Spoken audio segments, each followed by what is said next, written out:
Magandang gabi po sa ating lahat. It's 7:05 na po. So, I guess pwede na tayong mag-start sa Bible study natin. So, saan na yan? Yung screen ko. So, I hope okay lang po sa ating lahat na makita din yung yung notes ko po dito.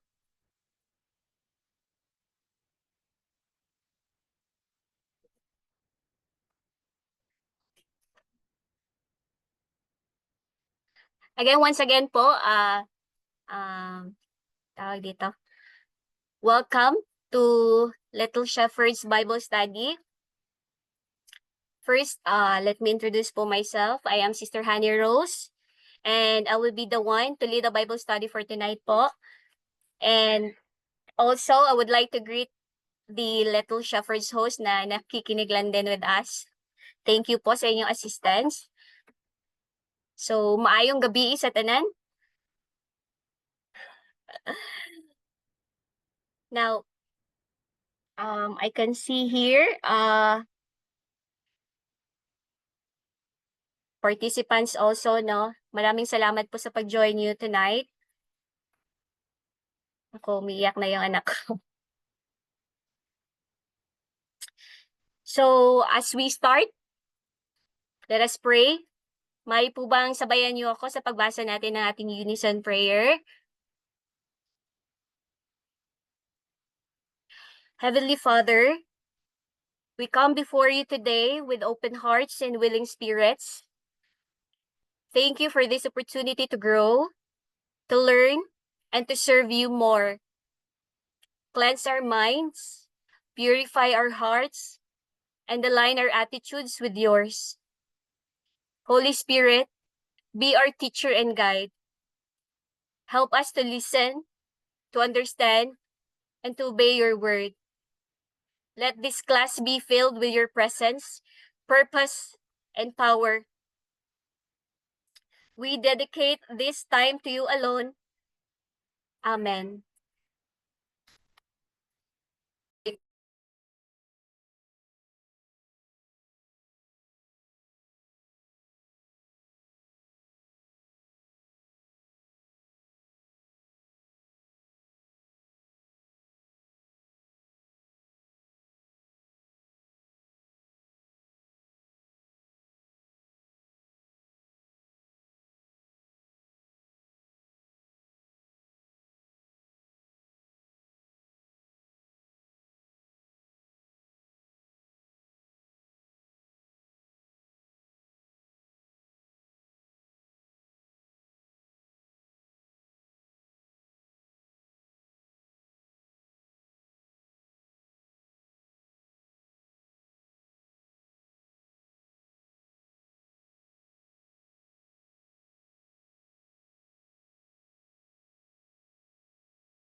Ay, sorry po.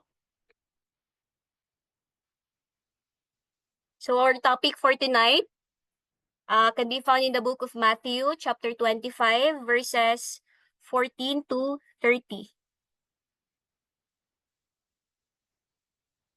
The parable of the talents. Or sa other version po, tinatawag din po itong the parable of the loan money, which I guess na very familiar na din po ito sa ating lahat. So let us read. Again, it will be like a man going on a journey who called his servants and entrusted his wealth to them. To one he gave 5 bags of gold, to another 2 bags, and to another 1 bag, each according to his ability. Then he went on his journey. The man who had received 5 bags of gold went at once and put his money to work and gained 5 bags more. So also, the one with 2 bags of gold gained 2 more. But the man who had received one bag went off, dug a hole in the ground, and hid his master's money. After a long time, the master of those servants returned and settled accounts with them. The man who had received 5 bags of gold brought the other 5. Master, he said, you entrusted me with 5 bags of gold. See, I have gained 5 more. His master replied, well done, good and faithful servant. You have been faithful with a few things. I will put you in charge of many things. Come and share your master's happiness. The man with 2 bags of gold also came. Master, he said, you entrusted me with 2 bags of gold. See, I have gained 2 more. His master replied, well done, good and faithful servant. You have been faithful with a few things. I will put you in charge of many things. Come and share your master's happiness. Then the man who had received 1 bag of gold came. Master, he said, I knew that you are a hard man, harvesting where you have not sown and gathering where you have not scattered seed. So I was afraid and went out and hid your gold in the ground. See, here is what belongs to you. His master replied, you wicked, lazy servant. So you knew that I harvest where I have not sown and gather where I have not scattered seed? Well then, you should have put my money on deposit with the bankers, so that when I return, I would have received it back with interest. So take the bag of gold from him and give it to the one who has 10 bags. For whoever has will be given more, and they will have an abundance. Whoever does not have, even what they have will be taken from them. And throw that worthless servant outside into the darkness, where there will be weeping and gnashing of teeth.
Now question,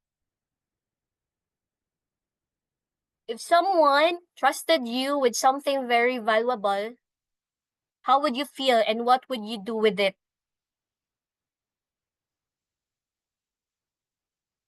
May I hear your answers po?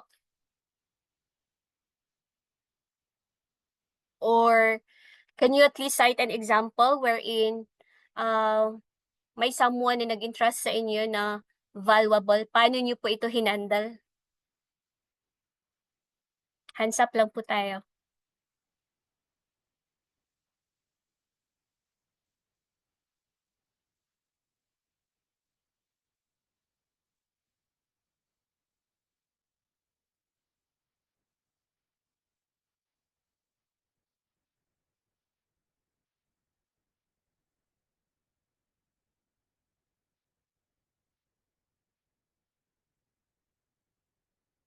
So may I hear from Manilyn Sapla? You can share po. Good evening po. Naririnig po ako? Hello po. Hello. Ayan. The question is, if someone trusted you with something very valuable, how would you feel and what would you do with it? Of course, I would feel very happy kasi pinagkatiwalaan niya po ako ng isang mahalagang bagay. And ano po yung gagawin ko doon? I would keep it and make sure ko po na mapapakinabangan ko po siya. Hindi lang basta itatago sa isang tabi. And gagamitin ko po siya according to its purpose po. Ayun po, thank you po. Thank you din po. May nakita pa akong nag-hands up kanina. I think that was Casey. Hi po. Rinig po. Hi. Um, Ako po kasi yung vice president sa classroom namin and ako po yung inassign na magkolekta ng mga index cards namin na ipapasa sa teacher namin. Okay. And yung teacher po namin na yun, sobrang strict and yun. And napabayaan ko po siya. Ano po kasi, dapat ipapasa ko siya pero hindi ko po nagawang ipasa kasi may mga ginagawa rin po ako nun. And then ang ending, puro po kami online class na sunod nun. Tapos nakaligtaan yung deadline. So ayun, pero natama ko naman po siya. Nung kinonfront po ako, nung nagtanong po ako sa teacher about it, ang sinabi po, mama-minusan kaming lahat. And ang ginawa ko po, pinakiusapan ko po siya kung pwedeng ako na lang yung maminusan since ako naman po yung naging pabaya. So, ayun po. Okay. Thank you so much, Casey, for sharing. Meron pa po bang mag-share how they handled it? Yung mga bagay na in-entrust sa atin or sa inyo po? Meron pa po bang ibang scenario naman?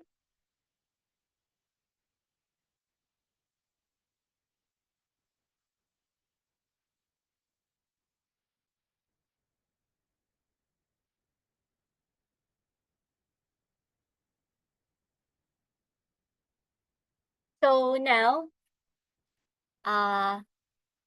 as we can see, no, iba-iba po ang sagot natin. Ay, wait, may chat pala. So, a message from Mr. Mel Fernandez. So, hi, my name is Mel. I'm from Mexico. I speak English and Spanish. But what's the other language we're talking here? Hahaha. Just discovered this page and I love it, but now I'm kinda confused. Oh, nako. Hi po, Miss Mel, Sister Mel. Yes. Little Shepherd have replied already. Welcome po sa sa Bible study po namin. We're based here in Philippines and very amazing. Hi from the other side of the world. Hi po, you are very much welcome po na makinig sa amin. But sad to say I cannot speak English straightly po. So I know na nandito naman si Little Shepherd official na mag-a-assist. Magagait. Salamat po. Thank you.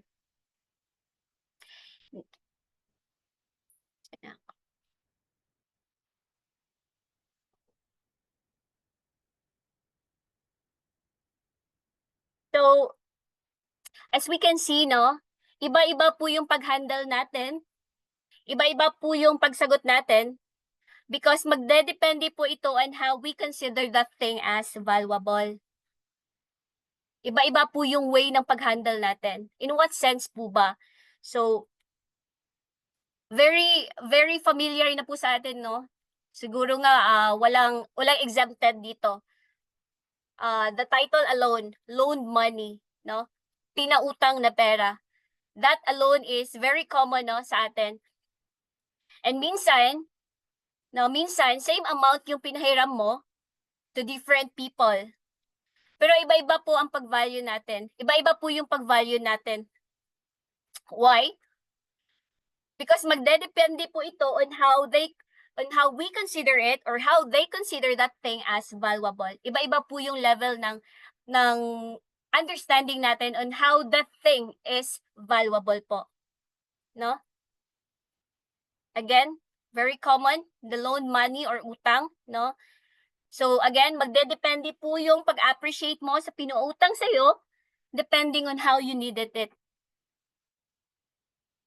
If pinautang ka because you have some urgent things to buy, iba po yun sa level ng pinautang ka because of emergency na kailangan mo, like pambayad sa hospital para sa nanay or anak mo. No? 1,000 bill is still small to people na ginamit nila yung pera para lang panggala. 500 bill is large enough if ginamit mo ito pambili ng bigas. You see, iba-iba po yung pag-value natin. Iba-iba po yung appreciation natin to that valuable thing na in-entrust sa atin.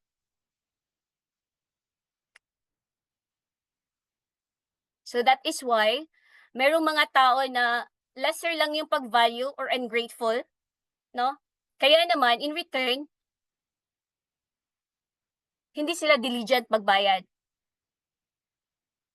Pero may iba din naman na with interest pa. Kasi nga, iba-iba, no? Iba-iba yung pag-value natin.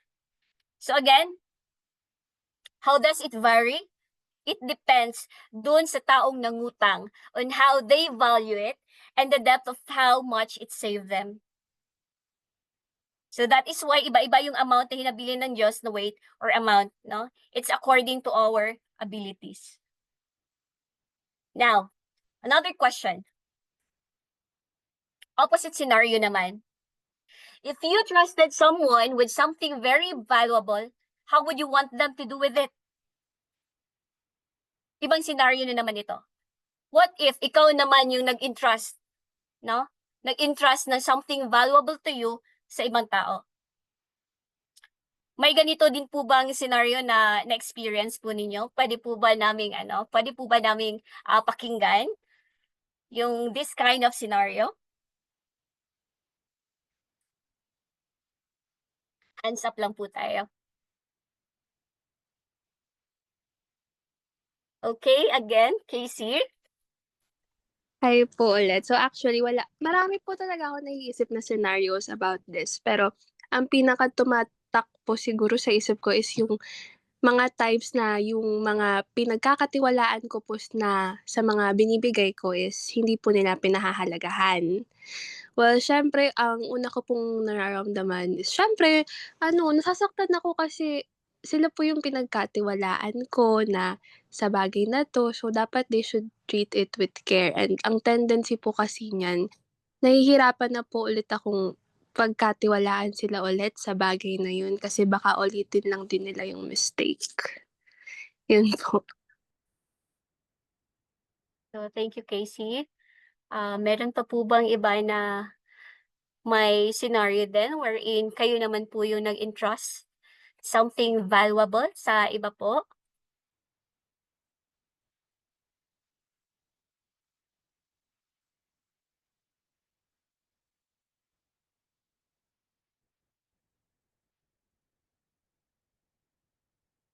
Yes? Jeremy? You can share po. Hello po. Am I loud and clear po ba? Yes. Rinig po namin. Okay. And blessed evening po sa lahat. The question here, if you trusted someone with something very valuable, how would you want them to do with it? So, I have this friend kasi, one of my close friend. Gusto niya yung isang bagay na yon. That's why, may isa siyang bagay na gusto. So, dahil gusto niya yon, pinag-ipunan ko and siyempre from my hard work kasi gano'n. So parang napaka-valuable niya for me. So dahil gustong-gusto niya 'yon, pinag-ipunan ko gano'n para ibigay sa kanya. And dahil valuable siya for me, gusto kong ingatan niya 'yon. Gusto kong alagaan niya 'yon, gano'n. Gusto kong magamit niya. hindi man siya everyday but ano magamit siya sa pangmatagalan gano'n. But nung nalaman ko na binigay niya din pala 'yun sa iba, so parang nakaka-disappoint lang pakinggan. Kasi, hala pinaghirapan mo 'yun tapos ibibigay niya lang din pala sa iba na parang hindi man lang pinahalagahan, gano'n. So, napaka-valuable nung nung things na 'yun sa'yo tapos nung binigay mo dun sa tao kasi gusto niya din.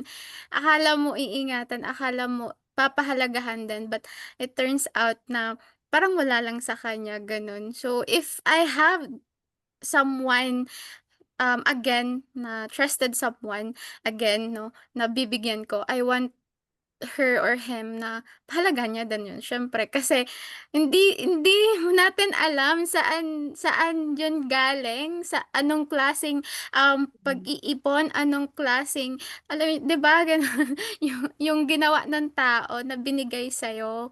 Siguro napaka-sentimental ko lang na tao pero ayun nga, I want them to value it din as much as I value that thing gano'n na bagay. So ayun po. Thank you so much.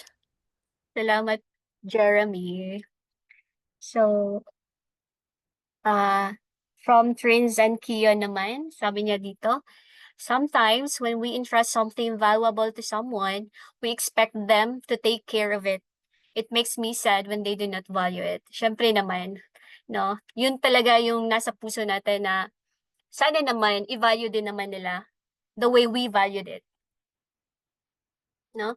We want them to be grateful na kung sabi nga kanina na sabi nga kanina yun nung sa example ko kanina about the loan money, no?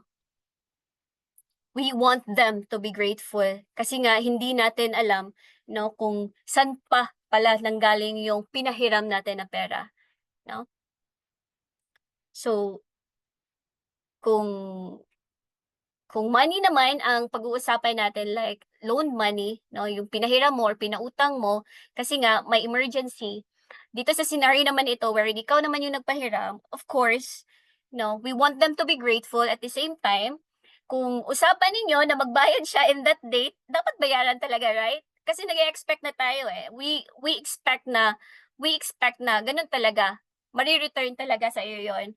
Sa same sana share kanina ni Jeremy, no? We want them to be grateful. We want them to value that thing na pinahiram natin sa kanila. No? And some of us might expect with interest pa nga siguro. And sa ating nabasa kanina, no? Sa ating nabasa kanina, even the master is expecting interest. No? So, as you can see, the two questions, no? Magkaiba po ang perspektibo ng tao. Magkaiba po ang pag-value ng tao. Kung siya, no, kung siya ang pinahiram at kung siya ang nagpahiram, iba-iba po ang perspective natin doon. So, maaaring valuable 'yon sa nagpahiram, pero lesser naman ang value sa pinahiram. Minsan din, it's the other way around. Maliit na bagay lang sa nagpahiram, pero napakalaki na pala na bagay sa pinahiram. So in this parable, it is best to understand in the perspective kung saan maiintindihan natin yung parte na dapat gampanan ng mga pinahiram at yung expectation ng nagpahiram. So, bakit? Bakit ba natin kailangang maintindihan this parable po? It's because this is a very serious matter. This talks about the kingdom of heaven.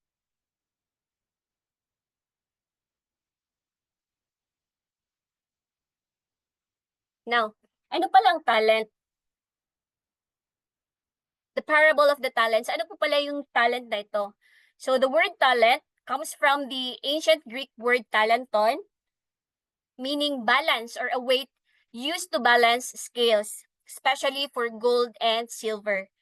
Since money in the ancient world was measured by weight, talenton also meant a large sum of money. Kaya naman sa ibang translation po, makikita po natin na ginagamit na yung talents as bag of gold or bag of silver. So, one talent equals to 6,000 denarii. 1 denarius is 1 day's wage for a worker. Therefore, 1 talent is equivalent to 15 to 20 years of wages for a laborer. Now, knowing the value of 1 denarius, truly napakalaki po talaga ng halaga nito. Dapat talaga siya i-consider to be a valuable thing. Kaya naman siya talaga yung ginamit, na paksa na ginamit ng Panginoon because it is truly a valuable thing. Imagine 5 talents. So, ilan na yon, Ilan na yon? Napakalaki na talaga ng halaga na yon. Kaya naman considered siya as valuable thing.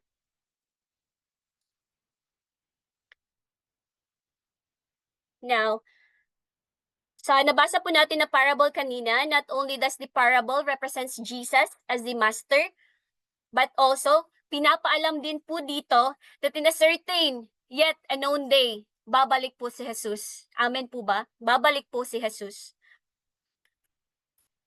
And also, as I have studied about this parable, I've come to ask, ano kaya ang very valuable possession ng Diyos na pinagkatiwala niya sa mga servants niya? What do you think? What do you think is this talent na sinasabi ng Panginoon dito sa parable niya? Ano ba tong talent na ito? Ano ba tong valuable thing na ito na ipinagkatiwala, ipinahiram niya dito sa mga servants niya? Hinabili niya. What do you think po kaya?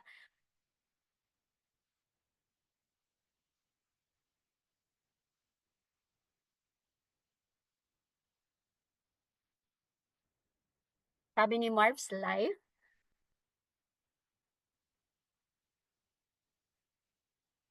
Ano pa? Bukod sa life. Yes, it's true. Life is a valuable thing, no?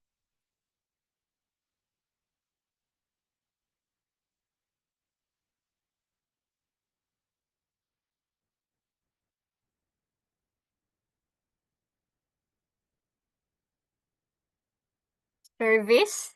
Yes, from Brother Edmund, service. Our talents, sabi naman ni Deepa.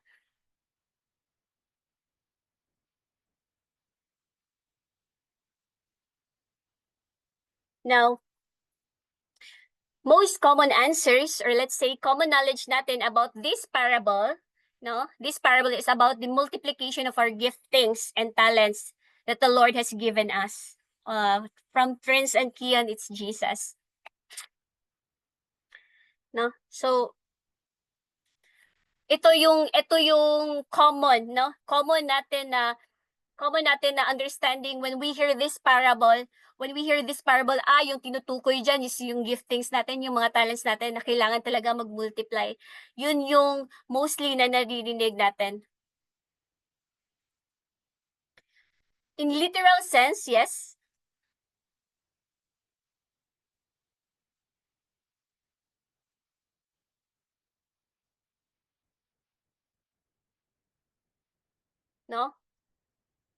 So, yung parable na to, the talents, monetary po talaga. Monetary po talaga ang literal na meaning niya. But knowing Jesus' way of telling a parable, alam po natin, we know it's deeper than it's supposed to be. It's deeper than silver or gold. It's deeper than monetary. Jesus was not really talking about silver or gold, but about what God entrusts to his people until he returns. And the interest that he wants is spiritual fruit and service. So ano pala ang talent or talents nito? Ano po pala ang bags of gold na ito? Now, these talents can be understood as, first,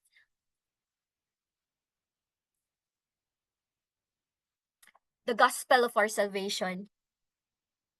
Do you agree po ba that valuable thing Jesus entrusted to his people is the gospel? The good news? Isa po ito sa talent na hinabilin po ng Diyos sa atin. The message of salvation. It is truly the most valuable possession given to a believer. kaligtasan po natin. And the kind of interest Jesus wants was written in the Great Commission. We are entrusted to share it, spread it, and bear fruit in others' lives. It is intended to multiply. That's the very first po, the gospel of our salvation, the message, the good news. Ang pangalawa naman, no, considered to be that talent na ipinagkatiwala ng Panginoon sa atin is, yes, may nagsabi kanina, our spiritual gifts and abilities. According to the book of Romans and Corinthians, each believer is given spiritual gifts for the edification of the church, serving others, and for the glory of God. Mababasa po natin sa Bible these giftings. Napakarami po. No, napakarami talaga to edify the church and to give glory to Jesus. Prophecy, serving, teaching, encouraging, giving, leading, showing mercy, word of wisdom, word of knowledge, faith, gifts of healing, working of miracles, discernment of spirits, different kinds of tongues, interpretation of tongues. Nandito pa yung fivefold ministries, the gift of healings, the help, administration, various kinds of tongues. Iba-iba po. And God expects us to use them, not to bury them, to edify the church.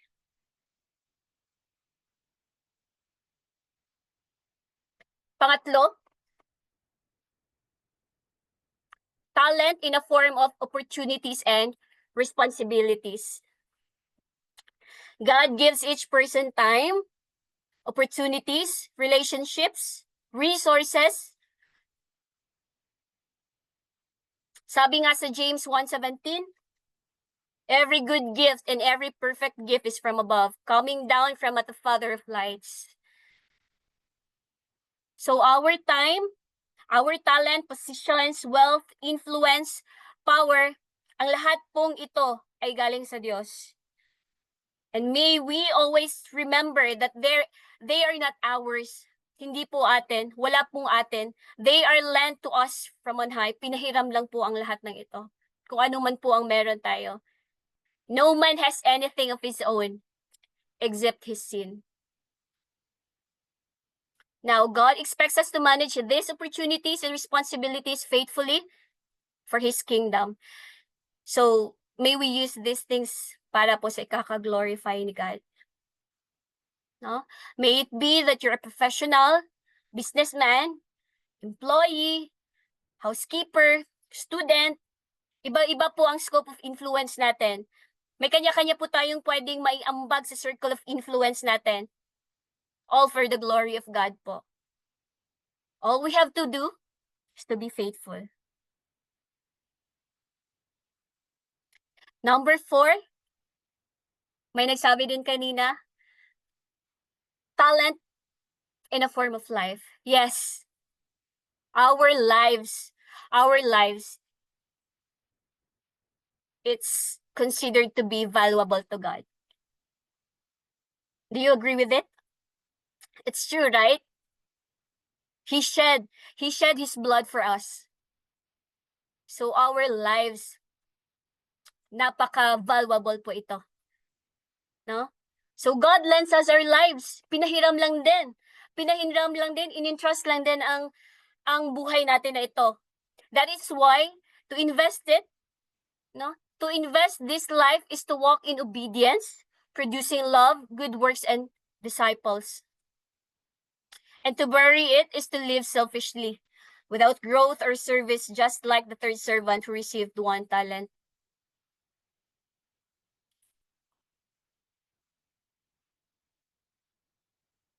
Also, in this parable, Jesus is teaching about readiness. Because again, no one knows the hour of Jesus' return. That is why He always says, no? He keeps on telling us to be ready of His coming.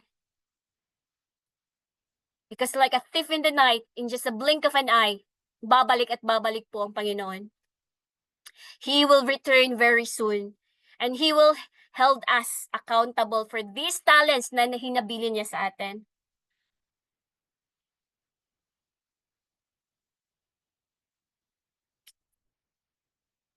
God is sovereign. Makikita natin dito sa pictures dito. Now we can see how the talents multiplied from 5 to 10, 2 to 4, 1, wala talaga, hindi nag-multiply. So when he said, now he will give to each according to his own ability, hindi po natin maku-question ng Panginoon dito. May bibigyan talaga siya ng 5, may bibigyan talaga siya ng 1. Hindi po natin pwedeng questionin ang Panginoon po dito. The Lord God will have men know that he has the right to do what he wills with his own. May karapatan po siya. Sabi nga sa Romans 12:6, we have different gifts according to the grace given to each of us. Now, as we have discussed kanina, the borrower will only value the thing lent, yung pinahiram sa kanya, according to how much importance he places on it and how deeply he understands his need for it. It's all about proportionality. Proportional po. Remember the story in Luke 7:47 wherein Jesus said na therefore I tell you, her many sins have been forgiven as her great love has shown. But whoever has been forgiven little, loves little. So the outflow of love from the woman is proportional to the grace she received from Jesus. Her overflowing love comes from her awareness of the immense grace she had been given. She valued it so much dahil alam niya po na sobrang kailangan niya ito. Same with these talents God entrusted to us. Mabavalue lang natin ang talent na ito, these things na hinabili ng Panginoon sa atin, when we knew our status in the Lord. Kung alam natin how we truly needed it. And just like the 2 faithful servants, no, na-maximize nila yung hinabilin sa kanila. Why? Because they value it. Kaya naman nag-multiply ito. Ganun po. Proportional po yung pag-value natin and how we yung pag-appreciate natin and how we value it because alam natin how we needed it. No? The more na alam natin ang true status natin and how much we needed grace, the more po ang pag-value natin sa lahat ng ipinagkatiwala ng Diyos sa atin. Being grateful, dito po magsisimula ang lahat. Unang-una sa grace, no? Sa ating salvation, Jesus Himself. And if we are truly grateful, susunod na din yung pagiging faithful natin sa lahat ng giftings, lahat ng talents, sa lahat ng mga resources natin. Susunod yun. And most especially, magiging faithful po tayo sa ating way of living dito sa mundo. This new life that Jesus has given us, it's so valuable more than a treasure. Kaya naman, inaasahan talaga ng Panginoon na mag-multiply talaga ito. These talents na in-entrust niya sa atin. Now, this third servant, he buried his talent. Kaya naman, kinuha ito sa kanya and he left with nothing. Now, is being unprofitable a sin? Kasalanan po ba ang walang kita? Walang increase? What do you think? Kasalanan po ba? You know, being unprofitable is living a selfish life, a stagnant life. It means being ungrateful to the grace received.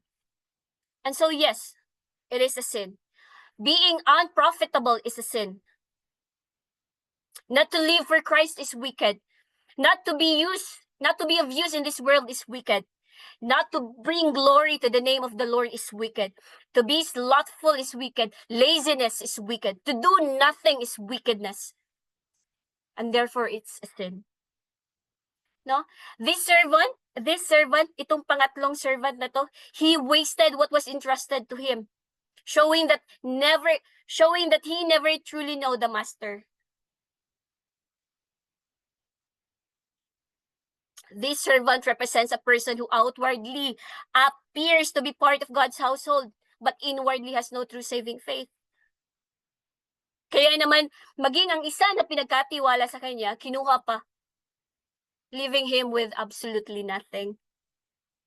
And not only that, in verse 30, sinabi pa doon, and throw that worthless servant outside into the darkness, where there will be whipping and gnashing of teeth. That's very scary to hear from the Lord.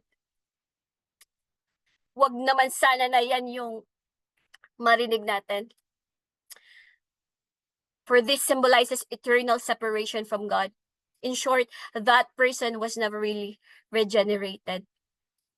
Wala siyang ginawa eh. And this last picture, no? The two faithful servants shares with the master's happiness. They exercised extraordinary effort so that their master would profit by their efforts. Ito po yung sinasabi ni Apostle James na, I will show you my faith by my works.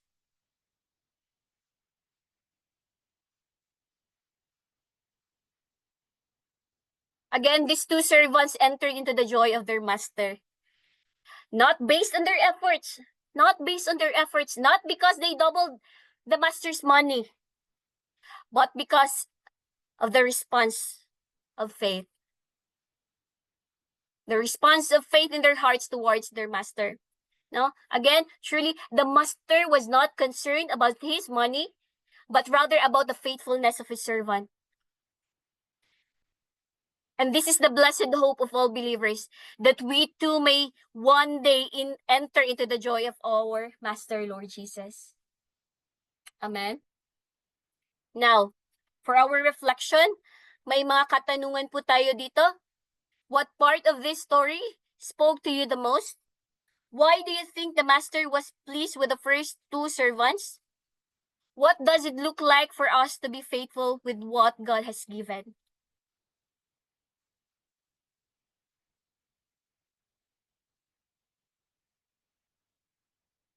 Anyone is free po to share your insights and reflections basing on these questions.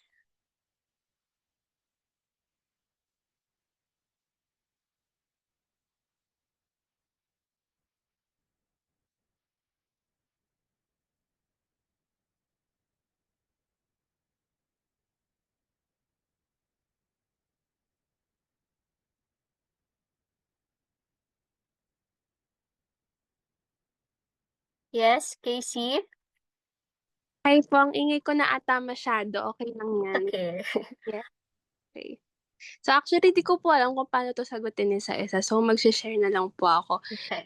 Medyo nangilabot po ako sa topic natin today kasi in a good way naman po. I think eto na po yung kasagutan sa akin ni Lord. Kasi for the past few weeks or months, basta for the longest time, I've been struggling talaga kung like, pinag-iisipan ko po kung deserving ba ako na i-share yung word ni God. Kasi po, ako po, madaldal po ako, yes, palakwento po ako, ganun. So in a way, parang God has given me the talent talaga to like, to speak to people, ganun. Pero I kept on thinking kasi na parang hindi bagay sa akin, Lord. Parang hindi ako worthy enough to share your word. Parang ganun. And then, last week po, last week, sorry. Nung Sunday po, nagkaroon po kasi kami ng youth gathering. And ang lesson, ang tinuturo po sa amin ng speaker nun is about self-worth. So, ayun, sabi ko, Lord, kinakausap niyo na naman ako. Yun. Pero parang hindi pa ako naniniwala. Gano'n, sige, Lord. Sige, wag muna. Pag-iisipan ko, Lord, magka-pray pa ako about it. And then parang ito na yung the icing on top, the cherry on top. Cherry on top! So, like, ayun po, parang lang ako na like, sige, Lord, sige na. Ang inaano ko lang naman po kasi is like, parang wala pa sa tamang place yung puso ko. Na parang bukod sa like, feeling ko hindi pa ako knowledgeable enough to like talk about you, Lord God. And parang baka gawin ko lang yan, Lord, para sa fame, for my selfish intentions and desires. Ayun. So, parang gusto ko pong itama muna yung sarili ko. Pero I feel like masyado po kasi akong ngayon feeling ko masyado ako nagfo-focus sa sarili ko instead of focusing on God. Kaya kung ano-ano na lang ang tumatakbo sa isip ko. So, yun lang. Yeah, thanks so much. Thank you so much, Casey. Kay Brother Marvs naman, can we hear from you? Hello po. Hello. So, una sa lahat, ano to? Nawala ako, sorry. Hindi, sobrang na-appreciate ko, Sister Annie Rose, yung pag-share mo Thank you today. po. So yun, sobrang ibang perspective naman. Kasi very close din sa akin itong Parable of the Talents. So, alam ni Little Shepherd yan kung bakit. Anyway, enough of me. Yung reflection, sasagutin ko yung tatlo. Yung what Okay. part of the story spoke to you the most? Ayun nga, yung nung nag-share ka, then nung binasa ko siya ulit, ibang perspective naman nga kasi usually focus tayo dun sa yung most of us or yung mga first time na encounter yung parable na to, usually dun tayo nagpo-focus diba sa kung ano yung ginawa ng master, tapos dun sa yung sa talents, diba? Yun nga yung kumbaga ang ganda nga nung pagkaka-explain mo talaga, in-explain mo pa talaga bawat details. Then for me yung nag-spoke is yung actually yung tatlong servants to be exact and how they manage yung talents nila on how they diba ang sinabi lang naman they multiply it, pero yun nga yung Yes. binit pala dun sa parang line na yon o sa verse na yon is dun ko ipapasok yung sagot ko dun sa number 2 na why do you think the master was pleased with the first two servants? Technically, pag tingin mo naman, tayo bilang tao, diba, syempre, yun nga, mabiplease tayo pag Yes. may mga binigyan tayo ng task, or kung ano man yan, or something na, halimbawa, pera. Pag dumoble yan, diba, pag dumami, nag-triple, or basta mag-multiply yung pera, diba? So, for me, bakit nga ba na-please yung master with the two servants? Kasi, ginamit ng dalawang servants yung talent nila in a useful way para mag-multiply ito. Which is, yun nga, ang dami niyang pwedeng, ang dami nating pwedeng, anong tawag dito, yung interpretation. Pero as much as possible, hindi dapat natin avoid natin yung tiba kasi Yes. yung verses, yung Bible, I mean, may iba-iba man tayong perspective. Ako honestly ngayon, yun nga, nag-iba yung perspective ko sa Parable of the Talent. Pero lahat yan, iisa lang dapat yung meaning niya. Then, ayun, yun nga, parang haba ng sagot ko dun, sorry. Pero, yun nga, yung, kaya na-please yung master kasi nga, yung dalawang servants, yung binigyan ng 5, tapos 3, tama ba, 3? Then, Dalawa. ayun, thank you sis, dalawa is, na, kumbaga na-multiply nila, kumbaga naparami pa nila, regardless kung kung paano nila ginawa yun nga, si Jesus na nakakaalam kung paano nangyari yun. Then, sa number 3, what does it look like for us to be faithful with what God has given? For me, yung what does it look like for us to be faithful? Tingin ko nasa perspective na natin yan eh. Kasi, ang ganda nga nung shinare mo sis, Annie Rose kanina na, yun nga, yung explanation mo na about yung sa servants, then yung kung paano talaga. Kasi, yun nga, yung perspective ko ngayon na parang, bakit nga ba iba-iba yung binigay sa bawat servants? Pwede naman Yes. pare-parehong 1, 5, 2, diba? Pero yun nga, kung iisipin natin ngayon, pag i-apply natin siya, lalo na ngayon, sa ang daming kumbaga, sa social media, sa school, sa companies, kahit sa church community, nagkakaroon ng comparison, diba? Na, ay, bakit si ganito? Kumbaga, deep inside our heart, kahit i-deny pa natin, is nagkakaroon tayo ng competitiveness sa ibang tao. Kahit sinasabi natin, ay hindi dapat ganito. Pero for me, dapat ina-acknowledge natin yun para at least nako-correct ni Lord yung puso natin na na pag nagkaroon tayo ng, yun nga, parang pag-iisipin mo, ay ba't si ganito ganyan, or bakit yung mga contractor, ay sorry na isingit ko pa, bakit yung ibang tao yumayaman kumpara sa'yo, na ikaw lumalaban ka ng tama sa buhay, nagiging patas ka, nagiging, kumbaga, feeling mo wala ka namang inaagrabyado, yung parang pag pumapasok ka sa school, isa lang kinukuha mong pagkain, pero yung mga kaklase mo, dalawa yung napupunta sa kanila. Pag nagtatrabaho ka, feeling, ang sipag-sipag mo na pero hindi ka pa rin napopromote. Pero yung iba, parang yung feeling mo sumisip-sip na sila. Parang yun na yung nagiging focus natin eh. Kung bakit yung iba is ganun yung nangyayari sa kanila. Pero hindi natin nakikita sa sarili natin bakit tayo nandito pa rin sa ganung estado. And bakit nga ba ganun pa rin yung nangyayari sa buhay natin. Which is for me, babalik talaga tayo sa word ni Lord, lalo na sa parable na to na God entrusted us na at least malaman natin bakit ganito lang yung meron sa atin na binigay.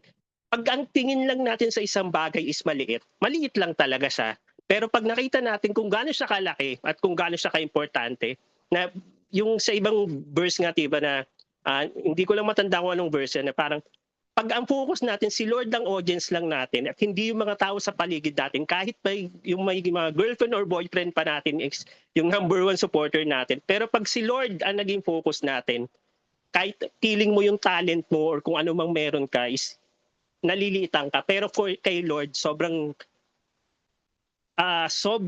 saya niya pag nagagamit mo ng maayos yung kung ano mang merong binigay niya. For me, napaka-importante na let us all be faithful. Kung ano man yung meron tayo, I mean, we can cheer other people if yun nga, if sobrang ang dami nilang alam or ang dami. Pero higit sa lahat, una nating i-cheer yung sarili natin kasi si Lord gusto niya, i-cheer niya natin yung sarili natin. Hindi para lang sa atin, kundi para sa Kanya. So ayun, thank you po. Thank you so much, Brother Mars, for sharing your insights. Meron pa po bang mag-share ng kanilang reflection? Sige nga, ikaw nga, Sister Queenie. May share ka? Hello, Min! Ay, Hi! ako, what part of the story spoke to you the most is the part when the master says na madunggan ko mi. Yes. Okay, so when the master says, well done, good and faithful servant, come and share your master's happiness. So as a pastor's wife, as a minister, lately I have so much in mind kapag in terms of yung being faithful, because there are things also in our lives where we fail to be diligent, we fail to, and the Lord is really speaking so much of this, because sometimes when we wanted for God ba na maging masaya, we do it with our best, but sometimes we neglect the things that we need to be responsible of, the things that He has given, of the things that He has entrusted. Paano ka sasabihan ng Panginoon na well done, good and faithful servant, if you are not intentional in everything that you do? So I was reminded by this that whatever that He has entrusted me, I need to be intentional, whether malaki man o maliit. And also sa number 2 is, why do you think the master was pleased with the first 2 servants? Because first, they used and multiplied ano yung binigay sa kanila. Second, meron silang initiative. Hindi na sila kailangan i-follow up. So meron silang initiative, meron silang responsible sila and diligent sila. And it's something that rekindle sa akin, kasi there are some parts in my life na gusto ko rin na mag-improve ako. Gusto ko din na in little ways I can also have the inaask ko siya sa Panginoon, Lord, how can I serve you even better, especially in terms of the monetary things that you have given. How can I help those people too that meron din silang mga needs, and doon nagsispeak ng more si God, and also doon din sa terms of you have to really be responsible of the things that you have, Yes. na of the things na binigay sa iyo. So, what does it look like for us to be faithful with God? What God has given is firstly, as ako, I am serving the Lord in in everything, as long as it's an opportunity. Lahat ng opportunity, kumbaga, kung opportunista ka, dapat gamitin mo yan in a beautiful way. Gamitin mo yan in serving the Lord, because that will really impact the kingdom of God. And secondly is obeying talaga. Obedience is always the first and foremost na nakakapag-please sa ating master. So without obedience, and whenever we obey, hindi lang yun sa pag-obey lang kasi obedient ka, but it takes, you have to die with your own perspective, you have to die with your own flesh, your own self, you have to die with your own insights. So you have to let God's standard be our standard. So yun yung one thing na nag-resonate sa akin this message. Thank you, May. Thank you. Meron pa po bang mag-share ng kanilang reflection?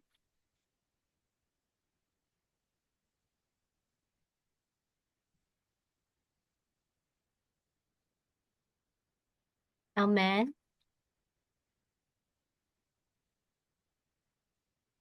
Being faithful with what is given us means being good stewards and by being obedient to Him. Amen. So, syempre, mag-share din ako ng experience ko. From Deepa, what does it look like for us to be faithful with what God has given? It means for me using our talents to help others and doing things that make God happy. Amen. So, may experience din ako, no? So, dati, yung husband ko pa ang nagwo-work and ako full-time mom. And many have said na, kesyo sayang daw yung natapos ko kung magiging stay-at-home mom lang ako. But in my heart, I have never been shaken to the fact na being a mom and a wife, gusto ng Diyos na maging faithful ako sa part na yon. I've come to be satisfied with the means my husband can offer us out of his blood and sweat. And really, kahit napakaliit pa lang ng baby ko, sinasama ko siya sa mga gawain like cell groups, Bible studies, prayer meetings, ganun. Sinasama ko siya. But now, there comes a shifting. Ako naman yung nagtatrabaho. And reality is, kapag full-time ka sa secular, liliit naman yung time mo na ma-render sa gawain ng church. Kasi nga pag-uwi, may family ka pang aasikasuhin. And minsan, physically drained din talaga. Now, may mga time na makakall na yung attention ko kasi nga hindi na ako ganun ka-active and involved tulad ng dati sa simbahan. But you know what? Never did I condemn myself about having small time rendered sa gawain ng church. Bakit? Because I know I am being faithful sa trabahong binigay naman ng Diyos sa akin. Even in my workplace. And you know, I never applied for the job. I just asked God na kung time ko na magtrabaho for our bread and butter, dapat siya mismo, si Lord mismo ang magbigay and hindi ko na kailangan mag-apply. And it was really what happened. Suddenly, my employer just called me and asked if I want to be part of his company. So yun yung sign ko. Eto, galing to kay Lord. Kay Lord talaga ito. So you see, hindi sa perspektibo lamang na dapat active tayo sa church ministry ang magiging basihan natin ng faithfulness natin. Kasi sa work natin, sa business, sa school, or sa loob man ng ating bahay, we can truly exercise faithfulness by being the salt and light. No? Huwag lang po talaga natin i-neglect ang constant communication with God. You see, we can never please people. No, meron talaga silang masasabi. Pero the most important thing is you know yourself. You know na faithful ka sa in-entrust ng Panginoon sa'yo at alam ng Diyos yon, no? Kung ano man po yung meron tayo, sa Diyos po ang lahat. Hindi po nakapaloob sa 4 na sulok lamang ang simbahan. The church is vast. Its barriers are invisible. Yan po lagi nating pagkatandaan na we should never judge our brethren. Iba-iba po yung talents natin. Iba-iba po. We just have to be faithful kung saan man po tayo nilagay ng Diyos. So, everyone, thank you so much po sa pakikinig. Maraming salamat po sa lahat ng nakinig and participate po sa tonight sa ating Bible study. Truly, na-appreciate po namin na-appreciate ko po yung pag-render po ng inyong talent in a form of time tonight. And thank God na despite of different schedules, we've come to render a time for Him. Maraming salamat po and all for the glory of God. Again, a gentle reminder po sa ating lahat, God has entrusted each of us with something valuable and He calls us to be faithful with it.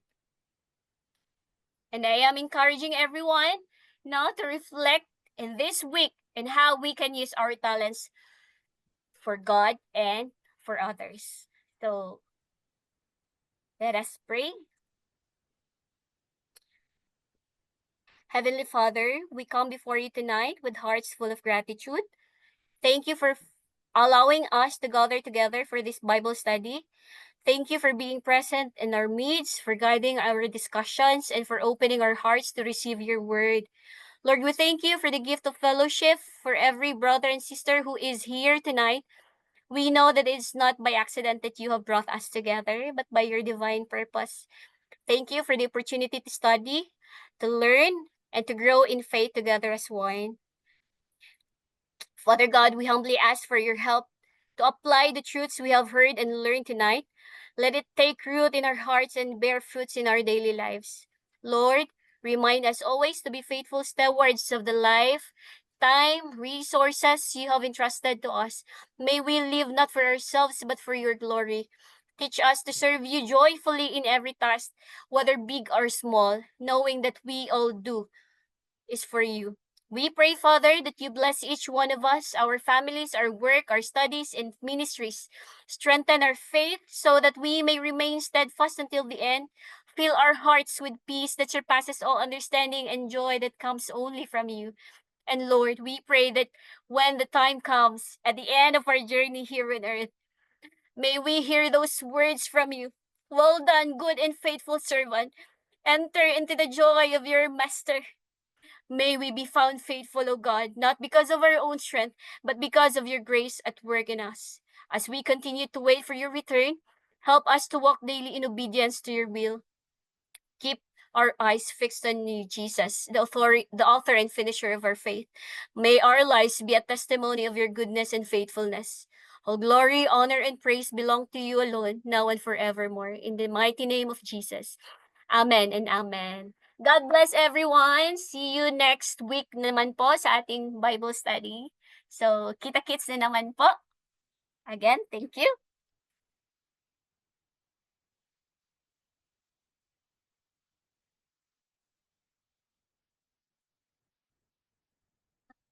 Bye.